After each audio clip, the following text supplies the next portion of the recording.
crianças, tudo bem com vocês? A nossa história de hoje tem como tema Mensagem de Esperança.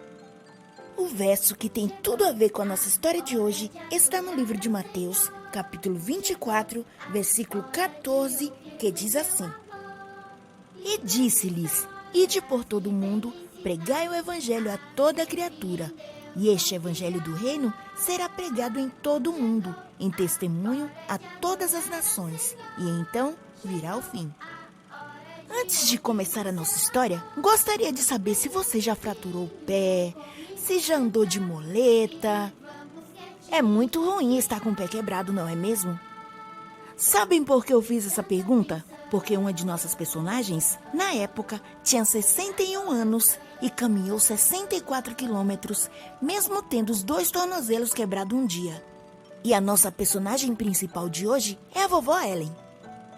Deixa eu perguntar para vocês sabem o que é Caravana da Esperança? Isso mesmo, é quando marcam reuniões em vários lugares e o pregador vai passando e pregando em cada um deles. A vovó Ellen e seu esposo Tiago fizeram algo parecido. Os dois fizeram uma viagem e a Ellen pregou em vários lugares. Ellen, venha ver, este é o nosso roteiro de viagem. Eu tenho certeza que será uma bênção. Pela revista adventista, Tiago avisava com antecedência os lugares que iam passar. E quando eles chegavam nos lugares, as pessoas já estavam lá para ouvi-los. A caravana que eles faziam demoravam 2 meses. Antigamente, o meio de transporte não era como o nosso hoje, ônibus, carro.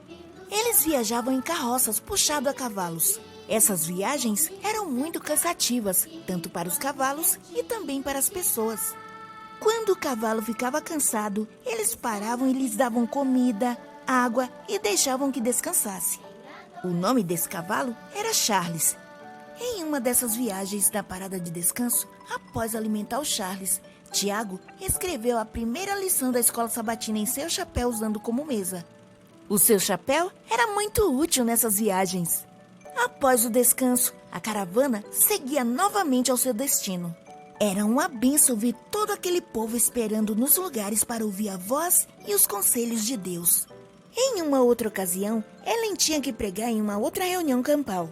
Na época, estava chovendo muito, tinha muitas estradas e pontes destruídas.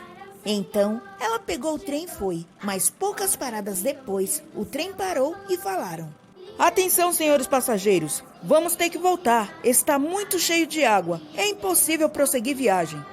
Só que Ellen, meus queridos, ela prosseguiu viagem, ela tinha um compromisso e pensou assim: eu não posso parar, vamos irmã, vamos alugar uma carruagem. Vamos sim. Após alugar a carruagem, seguiu seu caminho. Porém, logo a carruagem não conseguiu seguir viagem e teve que parar. Sabem o que Ellen e sua irmã Sarah fizeram? Seguiram viagem a pé. As chuvas e a inundação não impediram que elas chegassem até o campal. Naquele dia, a Ellen e a Sarah caminharam 64 quilômetros em 4 dias.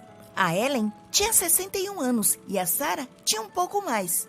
Nessa época, a Ellen havia quebrado os 2 tornozelos e havia torcido um dos tornozelos, tendo até que usar muletas. E nessa emergência, ela não sentiu fraqueza nem desconforto. Deus lhes deu forças suficientes para fazer todas as coisas. Ao chegarem lá, ela pregou 13 vezes e todas elas reuniões realizadas bem cedinho. E mais uma coisa interessante, nesses encontros não havia som, mas todos ouviam com muita clareza. Vejam, amiguinhos, como Deus lhes deu força e coragem. Nada os fazia desanimar de falar e pregar do amor de Deus. Ouça o que a Bíblia nos diz. Ao passarem pelas águas, serei contigo. Não se esqueçam disso e preparem-se para viver e pregar sobre o reino de Cristo. Que linda mensagem, não é mesmo? Com a história de hoje, aprendemos muitas coisas boas. Muitas vezes, deixamos de ir à igreja porque chove, ou até mesmo quando está um sol de rachar. Quando nos comprometemos com Deus, nada disso irá nos afastar de fazer a vontade dele. Bem, amiguinhos, a nossa história terminou. Vamos orar? Querido Deus, agradecemos a Ti por nos fazer fortes, corajosos para pregar a Tua palavra. Ajuda-nos a sermos Teus discípulos todo o tempo. Em nome de Jesus, amém.